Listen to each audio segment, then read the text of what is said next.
नमस्कार, मैं हूं आपके साथ मीनाक्षी रजत। शाम के बज गए 7 और वक्त है सबका हिसाब होगा का। मिडिल ईस्ट में युद्ध की भीषण आग लगातार धधक रही है। एक तरफ ईरान जश्न मना रहा है और दूसरी तरफ महाशक्ति अमेरिका के भीतर तबाही का डर फैला हुआ है। राष्ट्रपति ट्रंप के अड़ियल रवैये ने अमेरिकी सेना की बेबसी को सरेआम कर दिया है। दुनिया के सामने हथियारों का दम भरने वाले डोनाल्ड ट्रंप का दावा बिल्कुल खोखला साबित हो चुका है। पेंटागन ने खुद ट्रंप के उस गहरे राज से पर्दा उठा दिया है जिसे वो छिपाना चाहते थे। अमेरिकी सेना के पास हथियारों की भारी कमी हो गई है। आपको कुछ तस्वीरें दिखाती हूं।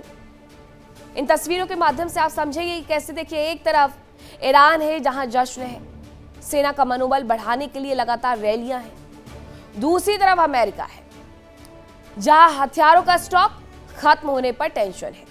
हाई लेवल मीटिंग चल रही है, लेकिन डोनाल्ड ट्रंप अपनी जिद पर अड़ गए हैं।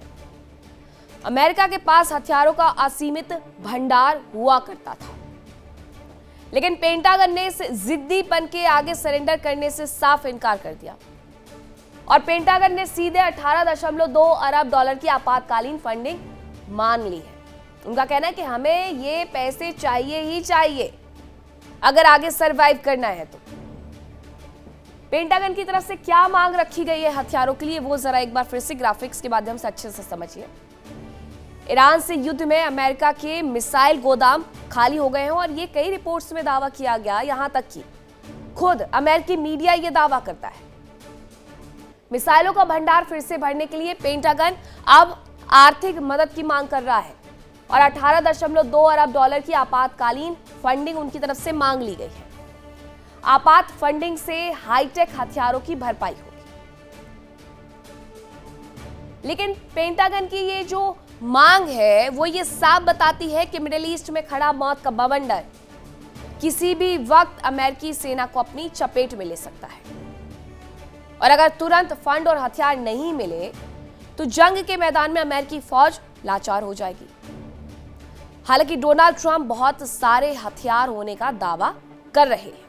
अब क्या दावा उनकी तरफ से किया जा रहा है, जरा पहले आप उन्हें देख लीजिए, सुन लीजिए, उसके बाद फिर आगे का किस्सा आपको बताती हूँ। We have a lot of ammunition, different types. You know, Biden gave a lot to Ukraine, and so we're building that up. But we have a lot.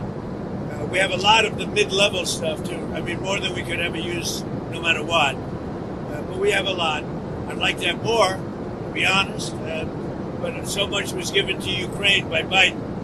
When I left, the cupboards were full. When I came here with Obama, he didn't buy ammunition. We had very little. And I got it built. Now, as soon as I left, they gave a lot of it to Ukraine. I mean, numbers that nobody's ever seen before. तो Donald Trump को आपने सुन लिया, pentagon क्या कह रहा है वो आपने सुन लिया।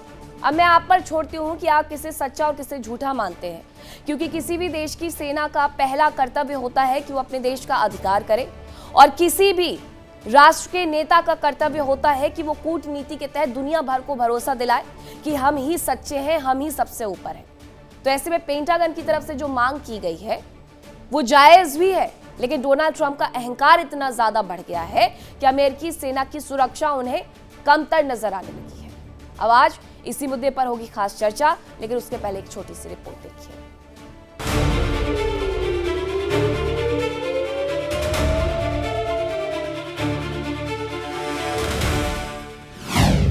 ईरान में जश्न, हथियार के लिए भीख मांग रहे ट्रंप।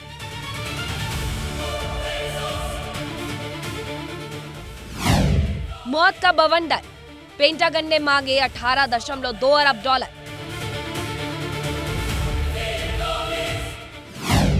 अमेरिकी सेना की बदहाली, हथियार गोदाम खाली।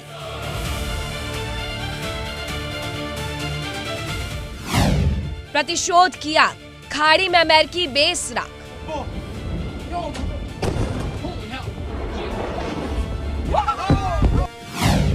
अमेरिकी सेना की बेबसी, फंडिंग पर रस्साकसी।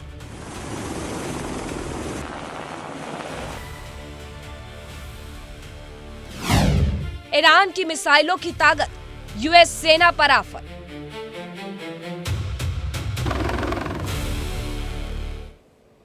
चर्चा की शुरुआत करूं, लेकिन उसके पहले बड़ा सवाल यह है कि ईरान से जंग के बीच में पेंटागन की आपात फंड मांगना क्या अमेरिकी हथियार गोदाम खाली होने पर मोहर लगाती है? इसी पर करेंगे चर्चा की शुरुआत। कौन कौन से मेहमान मेरे साथ जुड़ रहे हैं आपका परिचय करवाती हूँ। मेरे साथ जुड़ रहे हैं मेजर जनरल अनुज माथुर, रक्षा विशेषज्ञ, ग्रुप कैप्टन आशीष सहाय और मौलाना नाजिम अशरफी भी हमारे साथ जुड़ रहे हैं ईरान मामलों के जानकार के तौर पर। साथ ही भरत भरई, भू राजनीतिक विशेषज्ञ, अमेरिका से हमारे साथ थोड़ी देर बाद जुड़ने वाले हैं। तो मेजर जनरल अनुज माथुर जी, ये अचानक से पेंटागन ने, और मैं तो पूछती हूँ किसी भी देश की सेना की तरफ से अगर इस तरीके की कोई अतिरिक्त फंडिंग की मांग की जाती है तो क्या ये सीधा सीधा ये कहना नहीं है कि उन्हें उन हथियारों की आवश्यकता है जिनकी उन्हें कमी पड़ गई है, और वो भी उस दौर में जब वो युद्ध में है? तो अब पेंटागन झूठ बोल रहा है या फिर डोनाल्ड ट्रंप? जय हिंद मीनाक्षी, मेरा जय ये हिंद। मानना है कि ये प्रश्न झूठ बोलने का नहीं है। जी अगर कोई रक्षा मंत्रालय या कोई सेना अतिरिक्त फंड्स की मांग करती है, उसका अर्थ ये नहीं होता कि उनके पास सब कुछ खत्म हो गया है। ये जितनी भी जो जो जो मिलिट्री प्लानिंग होती है, वो प्लानिंग आगे आने वाले कई वर्षों को ध्यान में रखते हुए की जाती है।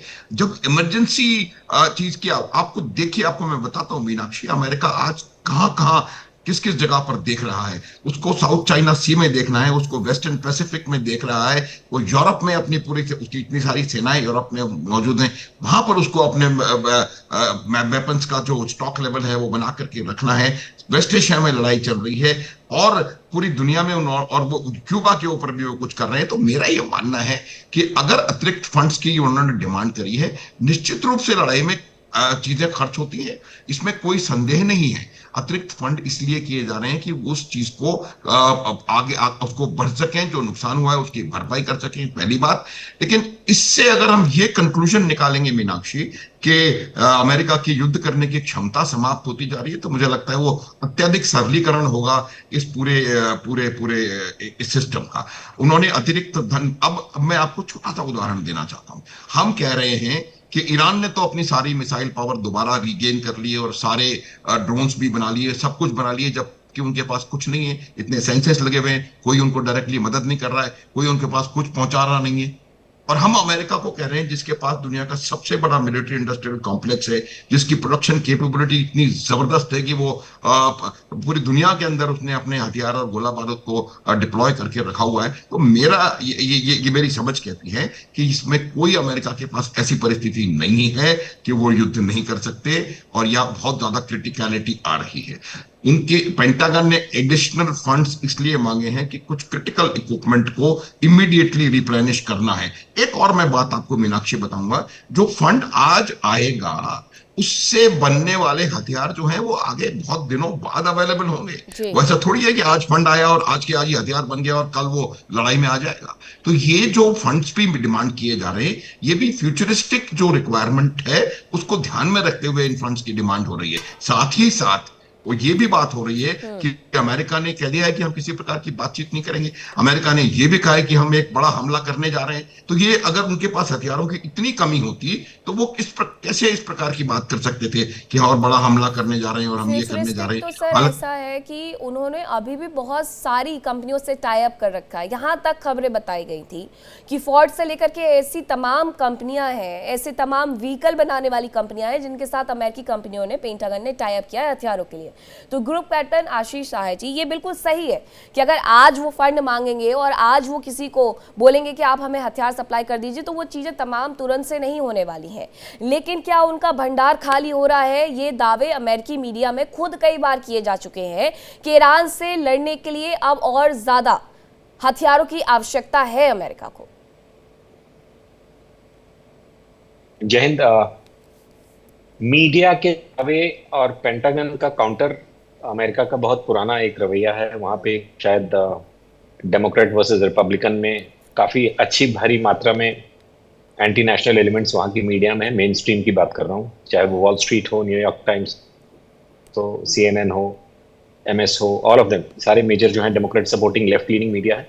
तो उनकी बातों से थोड़ा अलग हटके हम ऑफिशियल स्टांस जिसकी भी पेंटिंग हुई होगी, बिकॉज मोरल बूस्टिंग का इशू होता है, सैनिकों को ऐसा ना लगे कि हम बिना गोला बारूद के। तो एक 30 सेकंड्स का wider perspective for your viewers Meenakshi. Total demand इन्होंने 67 बिलियन की रखी हुई है, स्पेशल डिमांड है ये।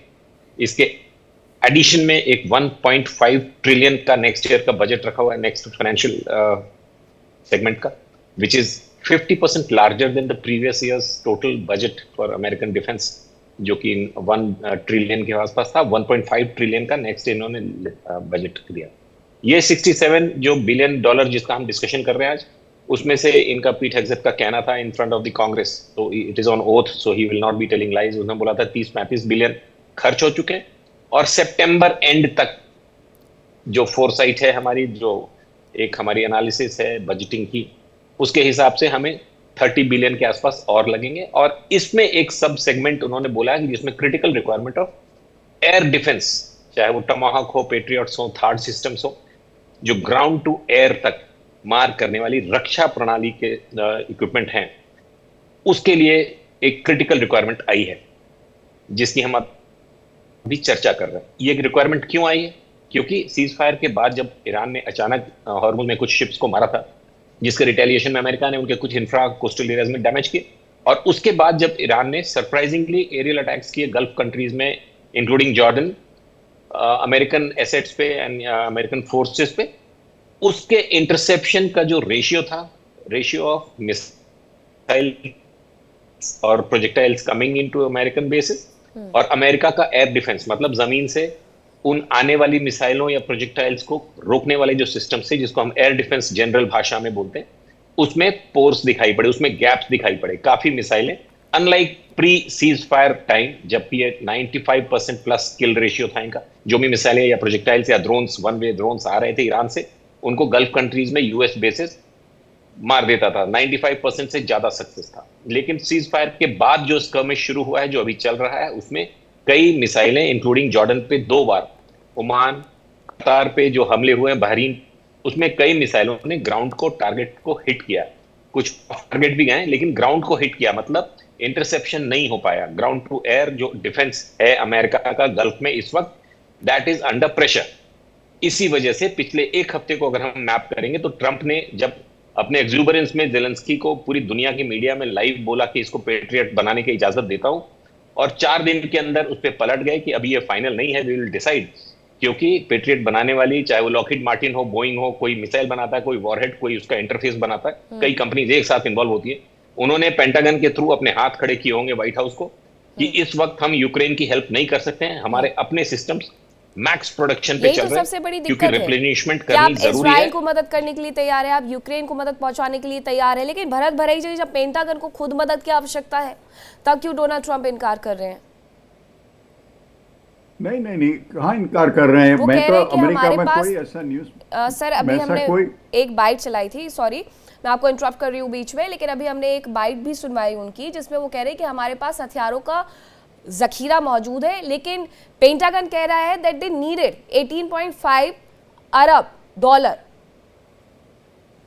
देखो, अमेरिका का बजट 2026 में 7,400 बिलियन डॉलर, 7.4 ट्रिलियन डॉलर है जी। तो उसमें 16 बिलियन डॉलर और 18 बिलियन डॉलर तो बहुत छोटा काम है। लेकिन अमेरिका एक लोकतांत्रिक देश है, जैसे भारत सरकार को भी अपने लोकसभा में, राज्यसभा में लेना पड़ता है बजट, इसी तरह अमेरिका में भी लोकतांत्रिक देश है, तो जो एडिशनल पैसा चाहिए तो उनको जाने पड़ता है वहाँ की जो लोकसभा है, जो हम हाउस को रिप्रेजेंटेटिव बोलते हैं और सेनेट बोलते हैं। तो ये तो मामला बिल्कुल एडमिनिस्ट्रेटिव है कि कैसे करने का है इसका व्यवस्था, और उसको रिपोर्ट भी करना पड़ता है। देखो, आप ईरान की कंपैरिजन अमेरिका से मत कीजिए। अमेरिका एक लोकतांत्रिक देश है, उस अपनी जगह से चलता है। तो आप जो पढ़ते हैं डेमोन्स्ट्रेशन होता है ट्रंप के विरुद्ध, हाँ वो तो सभी लोकतांत्रिक देशों में होता है। भारत में भी हुआ था, जंतर मंतर में हुआ, और उसका समाधान भी हो जाता है। तो जो डिफेंस कंपनियां हैं अमेरिका में, बहुत डिफेंस कंपनियां हैं, छोटी छोटी नई कंपनियां भी बहुत आ रही है, जो ड्रोन टेक्नोलॉजी और मिसाइल टेक्नोलॉजी, इलेक्ट्रॉनिक वॉरफेयर, हम सब यहाँ देखते हैं कितनी कंपनियां आ रही है। तो हाँ, उसको पैसा की जरूरत पड़ेगी। लोकतांत्रिक देश है, सेनेट और हाउस के पास जाता है, अप्रूवल लेता है, उसमें कोई बड़ी बात नहीं है। तो बहुत छोटा रकम है अमेरिका के टोटल बजट के विषय। मैं जो जब सुनता हूँ भारतीय मीडिया में इतना अमेरिका में ये तकलीफ है वो तकलीफ है, वो तो नॉर्मल तो लोकतांत्रिक देश में जो होता है वही है, उससे ज़्यादा कुछ नहीं है। क्योंकि वॉर की असर सिर्फ पेट्रोल का भाव जो $3.5 चलता था उसका $4.5 हुआ, उसके सिवा दूसरे को जन सामान्य को कोई उसका असर इधर नहीं हुआ है। लोग अपने आप जा रहे हैं, जॉबलेस रेट सबसे कम है, इकोनॉमी बिल्कुल बराबर चल रही है। देखिए इंडिया डेली 24/7 अब आपकी स्मार्ट टीवी पर। इंडिया डेली मौजूद है सभी डिजिटल प्लेटफॉर्म पर लाइव और लगातार। इंडिया डेली 24/7 हर दिन राष्ट्र को समर्पित।